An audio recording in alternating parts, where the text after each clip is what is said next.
ঝটপট সন্দেশ তৈরি করে খেতে যাচ্ছেন? আজকের রেসিপিটা তাহলে তাদের জন্যই। বিসমিল্লাহির রহমানির রহিম। আসসালামু আলাইকুম সুপ্রিয় দর্শক, আমার কুকিং চ্যানেল দীপ কিচেনে আপনাদের সবাইকে স্বাগত। আজকে আমি করে দেখাবো একটি সন্দেশের রেসিপি, সেটা হচ্ছে গুঁড়ো দুধের সন্দেশ। এই সন্দেশটা তৈরি করতে খুবই অল্প সময় লাগে আর ঝটপট তৈরি করে নেওয়া যায় অল্প সময়ের ভিতরে, মাত্র 3টা উপকরণ দিয়ে। চলুন তাহলে সেই রেসিপিটাই আজকে আমি দেখাচ্ছি আপনাদের। কথা না বাড়িয়ে রেসিপিটা শুরু করা যাক।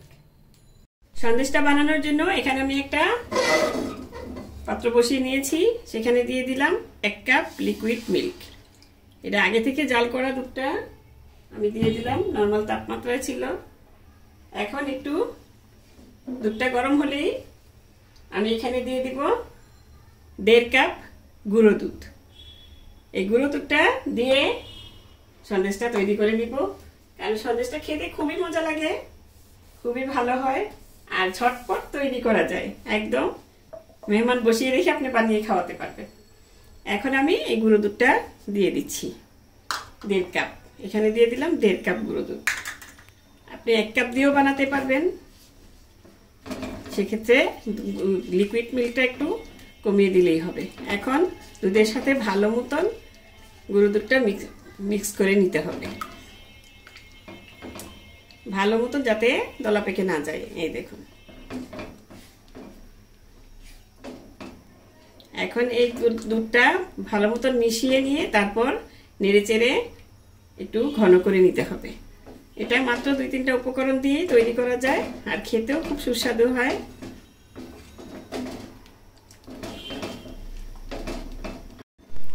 এই দেখুন একটু ঘন হয়ে এসেছে দুধটা।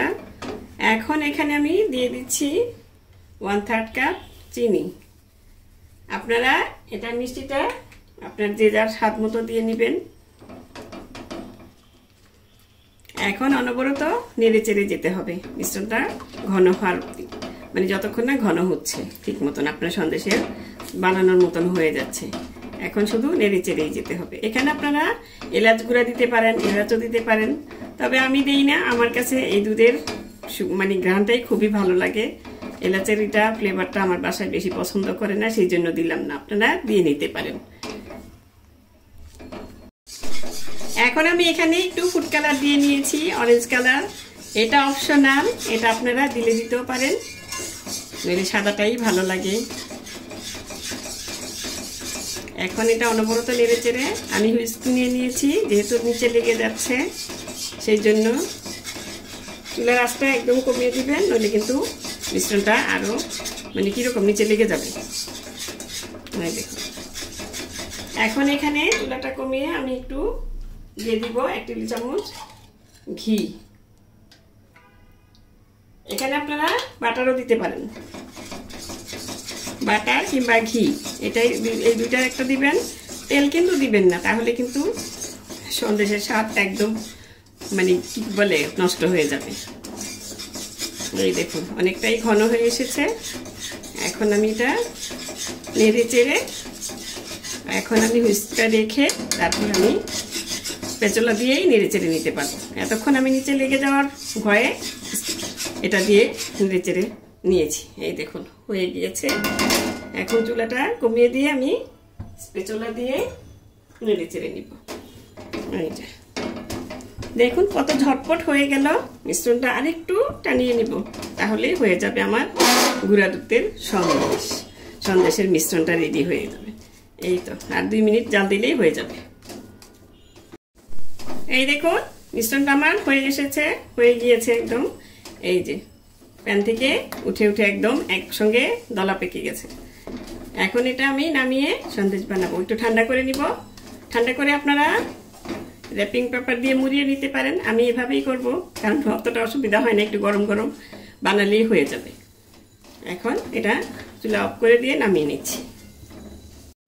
এই দেখুন মিশ্রণটা ঠান্ডা হয়ে গিয়েছে। আমি এখন হাতের মধ্যে একটু ঘি মেখে নিয়েছি। এখন এটা মিশ্রণটা নিয়ে এখান থেকে এভাবে নিয়ে এই দেখুন এভাবে একটু শক্তভাবে ডলে নেবেন, তাহলেই মিশ্রণটা সুন্দর মতন স্মুথ হয়ে যাবে। তারপরে এভাবে করে গোল করে একটু চাপ দিলেই বাস।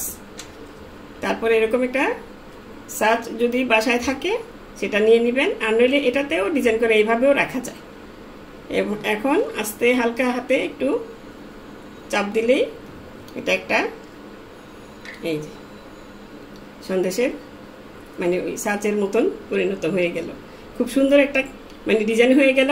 এরকম করে আমি আরেকটা ডিজাইন দিয়েও বানিয়ে দেখাচ্ছি আপনাদের।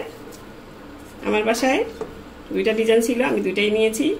আপনাদের বাসায় একটা থাকলে একটা দিয়েই করবেন, কিংবা সাজ ছাড়াও এভাবেও শুধু করে নেওয়া যায়। এটা জাস্ট একটা দেখার সৌন্দর্য, কিন্তু খেতে তো মানে সাজ দিয়ে করলে যেরকম হবে, না দিয়ে করলেও ওরকম হবে, এরকম করে গুল্লি বানিয়ে করলেও এরকম হবে। এটা দেখার সৌন্দর্যের জন্য জাস্ট। আরেকটা ডিজাইন নিয়ে নিয়েছি আমি। এখন এটা একটু চাপ দিলেই হয়ে যাবে। এই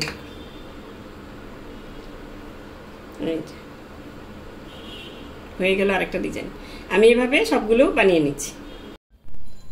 এই দেখুন, আমি সন্দেশগুলো সব বানিয়ে প্লেটে সাজিয়ে নিয়েছি। দেখতে কত সুন্দর লাগছে, আর ঝটপট তৈরি হয়ে যায়।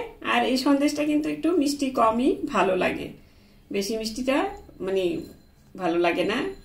তারপর আপনারা যদি মিষ্টি বেশি খেতে চান মিষ্টি বেশি দিয়ে নিতে পারেন। এখন আমি এটা বানিয়ে নিয়েছি। এভাবে আপনারা আমার রেসিপিটা ফলো করে বানিয়ে দেখবেন কেমন লাগে। আশা করি আপনাদেরও ভালো লাগবে। তো দর্শক, আজ এ পর্যন্তই। রেসিপিটা ভালো লাগলে প্লিজ আমার চ্যানেলটি সাবস্ক্রাইব করে নিয়মিত চ্যানেলটির পাশেই থাকবেন। সুস্থ থাকবেন, ভালো থাকবেন, আর এরকম মজার মজার রান্না করে মানে আমার রেসিপি দেখে রান্না করবেন। তাহলে আজ এ পর্যন্তই। আল্লাহ হাফেজ।